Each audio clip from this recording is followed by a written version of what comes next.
آپ حیران ہوں گے اور پریشان بھی ہوں گے جب اس بات کے بارے میں آپ کو پتہ چلے گا کہ جابر بن حیان کو دنیا کا پہلا مستند کیمیا دان خیال کیا جاتا تھا۔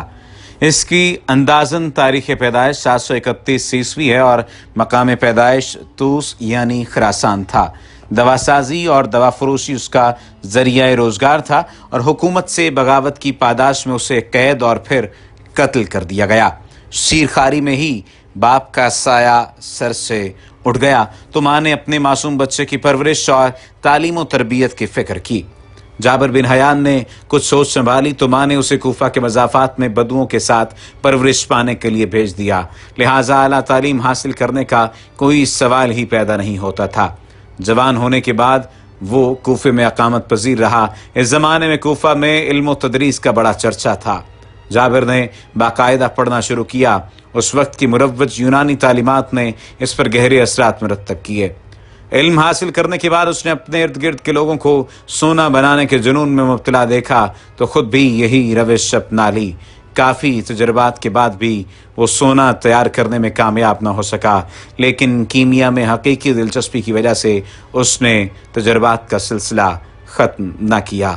آج کی اس ویڈیو میں عظیم الشان مسلمانوں کو خراج تحسین پیش کرتے ہوئے جابر بن حیان کی زندگی کے بارے میں آپ کو بتایا جائے گا، لیکن اگر آپ نے ابھی تک ہمارے چینل کو سبسکرائب نہیں کیا تو سبسکرپشن کا بٹن دبا کر سبسکرائب کر لیجئے۔ جابر بن حیان کے دینی خیالات کے متعلق مختلف آراء ملتی ہیں۔ کچھ مورخین کے مطابق وہ معتزلہ، کرامتہ، فاطمی، اسماعیلی، فرقہ نصیریہ اور صابئیوں کے عقائد سے بہت زیادہ متاثر تھا۔ اس کی زندگی، نظریات، تصانیف، عقائد، نام، استاد کے بارے میں کوئی حتمی بات بھی موجود نہیں ہے۔ کچھ محققین کے خیال میں ایک یونانی شخص گیبر ہی جابر تھا، لیکن دونوں کی تصانیف ان کی علیحدہ علیحدہ شخصیت کی آئینہ دار ہیں۔ جابر کی تصانیف کی تعداد کم از کم 22 اور زیادہ سے زیادہ 27 بتائی جاتی ہے۔ اس کے بیشتر مجموعوں کے عنوانات کسی عدد پر مبنی ہیں، جیسے کتب الخمس مائتہ 500، المائتہ والعشر 112 وغیرہ، اور 28 کو خصوصی اہمیت حاصل ہے۔ حرف تہجی اور چاند کی منازل دونوں کی تعداد 28 ہے۔ یہ دو دیگر اعداد 4 اور 7 کا حاصل ضرب ہے۔ علمی ریاضی کے سلسلہ اعداد 28، 21، 15، 10، 6، 3، 1 کا 7واں عدد ہونے کے علاوہ یہ اپنے اجزاء ضربی 14، 7، 4، 2، 1 کا حاصل جمع ہے، اسی لیے اسے کامل عدد خیال کیا جاتا ہے۔ جابر کے ہاں 1، 3، 5، 8 کے سلسلے کا بھی بکثرت استعمال ہے، جس کا حاصل جمع 17 ہے۔ اسماعیلی عدد 17 کو بڑا مقدس اور مذہبی طور پر ہم سمجھتے ہیں۔ جابر کا نظریہ میزان عدد 17 ہی کی بنیاد پر ہے۔ جابر کی فکر میں نظریہ میزان کی حیثیت کلیدی ہے۔ قرآن کریم میں لفظ میزان متعدد جگہ پر آیا ہے۔ اس سے کائناتی توازن کے علاوہ دونوں جہاں میں اللہ کا عدل اور روز قیامت کی جزا و سزا بھی مراد ہے۔ اسلامی تصوف میں تصور میزان اہم کڑی ہے اور کائنات کا ذرہ ذرہ میزان کی منہ بولتی تصویر ہے۔ آفتاب، ماہتاب، جمادات، حیوانات، نباتات، تمام جاندار وغیرہ جاندار اشیاء کی حرکت اور سکون کا دار و مدار میزان پر ہے۔ میزان کائناتی اصولوں کا مرکز و محور ہے اور جابر کے نزدیک 17 کا عدد اسی توازن کا مظہر ہے جس کی بنیاد پر دنیا وجود میں آئی اور قائم ہے۔ یوں 19ویں صدی کے انگریز مفکروں کی طرح جابر بن حیان نے بھی سائنسی نظام کا رشتہ اپنے دینی عقائد کے ساتھ نتھی کر دیا تھا۔ یہ امر قابل ذکر ہے کہ پوری دنیا میں علمی، سائنسی اور فکری حوالے سے دوسری صدی عیسوی کے بعد کوئی اہم شخصیت پیدا نہ ہوئی تھی۔ بقراط، ارسطو، اقلیدس، ارشمیدس، بطلیموس اور جالینوس کے بعد صرف اسکندریہ کی آخری محقق ہائپاتیا 4 صدی عیسوی میں گزری تھی۔ لہٰذا علمی میدان میں چھائی ہوئی تاریکی میں روشن ہونے والی پہلی شمع جابر بن حیان تھا۔ اس کے بعد 11ویں صدی تک مسلمان سائنسدانوں اور مفکروں کا غلبہ رہا۔ جابر بن حیان کی تمام تصانیف کا ترجمہ لاطینی کے علاوہ دیگر یورپی زبانوں میں ہو چکا ہے۔ تقریباً 800-900 سال تک کیمیا کے میدان میں وہ تنہا چراغ رہا تھا۔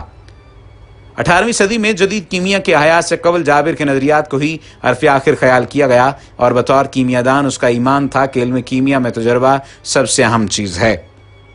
اس نے عملی طور پر دنیا کو دکھا دیا کہ کچھ جاننے اور سیکھنے کے لیے صرف مطالعے یا علم کے علاوہ خلوص اور تندہی کے ساتھ تجربات کی بھی ضرورت ہے۔ وہ ہم وقت کسی نہ کسی سوچ اور تجربے میں منہمک رہتا۔ گھر نے ہی تجربہ گاہ کی صورت اختیار کر لی۔ سونا بنانے کی لگن میں اس نے بے شمار حقائق دریافت کیے اور متعدد ایجادات کیں، حتیٰ کہ عباسیوں کے پایہ تخت بغداد میں بھی اس کا چرچا ہونے لگا، جو اس وقت علم کا بہت بڑا مرکز بن چکا تھا۔ وہ زمانہ خلیفہ ہارون الرشید کی خلافت کا تھا۔ ان کا وزیر جعفر بن وکی علم کا دلدادہ تھا۔ اسی نے جابر کو دعوت دی کہ بغداد آئے، جہاں اس کی بہت عزت افزائی ہوئی اور انعامات بھی ملے۔ جابر نے اپنے علم کیمیا کی بنیاد اسی نظریے پر رکھی کہ تمام دھاتوں کے اجزائے ترکیبی گندھک اور پارا ہیں۔ مختلف حالتوں میں اور مختلف تناسب میں ان دھاتوں کے اجزائے ترکیبی ملنے سے دیگر دھاتیں بنیں۔ اس کے خیال میں دھاتوں میں فرق کی بنیاد اجزائے ترکیبی نہیں بلکہ ان کی حالت اور تناسب تھا، لہٰذا معمولی اور سستی دھاتوں کو سونے میں تبدیل کرنا ممکن تھا۔ جابر نے کئی مرتبہ گندھک اور پارے کو ملایا، لیکن ہمیشہ شنگرف ہی بنتا تھا، جسے سنبار کہا جاتا ہے۔ چنانچہ اس نے نتیجہ اخذ کیا کہ سونا عام گندھک نہیں بلکہ سرخ رنگ کی خصوصی گندھک گوگرو سرخ سے بنتا ہے۔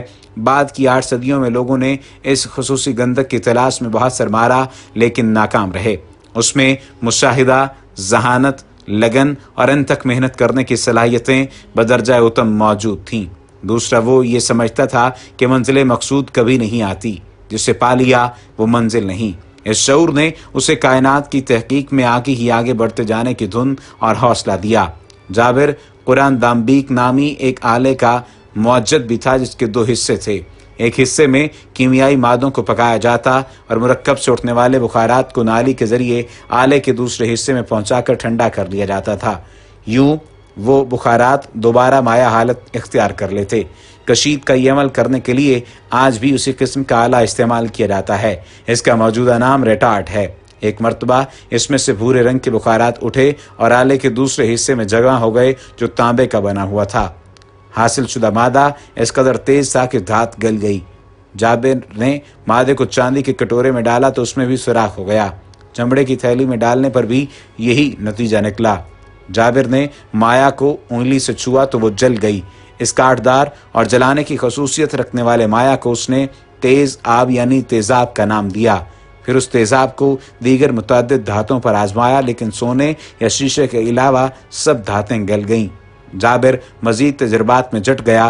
آخر کار اس نے بہت سے کیمیائی مادے مثلاً گندھک کا تیزاب اور ایکواریجیا بنائے، یعنی کہ اس نے ایک ایسا تیزاب بنایا جس سے سونے کو بھی پگھلانا ممکن تھا۔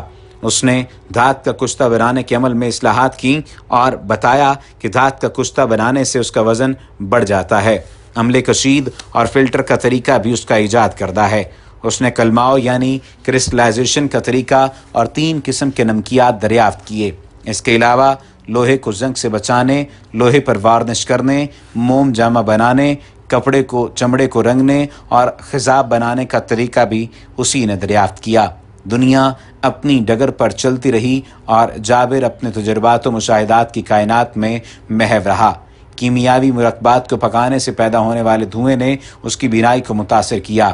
تیزابوں سے اس کی انگلیاں جلستی رہیں۔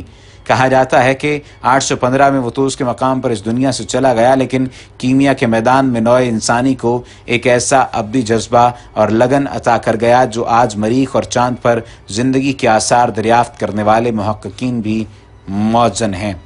سوال یہاں پر یہ اٹھتا ہے کہ اس عظیم سائنسدان کو، اس عظیم کیمیادان کو دنیا کا پہلا مستند کیمیادان خیال کیا جاتا ہے، پھر اسے قتل کیوں کیا گیا؟ حکومت سے بغاوت کی پاداش میں اسے قید کیا گیا، تو کیا واقعتاً وہ حکومت سے بغاوت کر رہا تھا یا صرف اور صرف وہ اپنے علم کے ذریعے سے دوسروں کے اس علم کو چیلنج کر رہا تھا جو جہالت پر مبنی تھا؟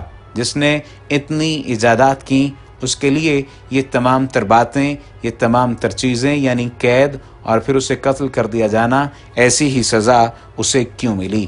اور ہم ہمیشہ سے اپنے محسنوں کے ساتھ ایسا ہی کیوں کرتے آئے ہیں؟ یہ سوال بڑا اہم سوال ہے۔ ہمیں اس کا جواب تلاش کرنا ہے، اور دوسری جانب ہمیں اس بات کو بھی یقینی بنانا ہے کہ اپنے محسنوں کے بارے میں زیادہ سے زیادہ جانیں اور ساری دنیا کو اپنے محسنوں کے بارے میں بتائیں کہ یہ ہمارے محسن تھے، انہوں نے نہ صرف ہم پر احسان کیا بلکہ پورے عالم انسانیت پر احسان کیا۔ وما علینا الا البلاغ المبین۔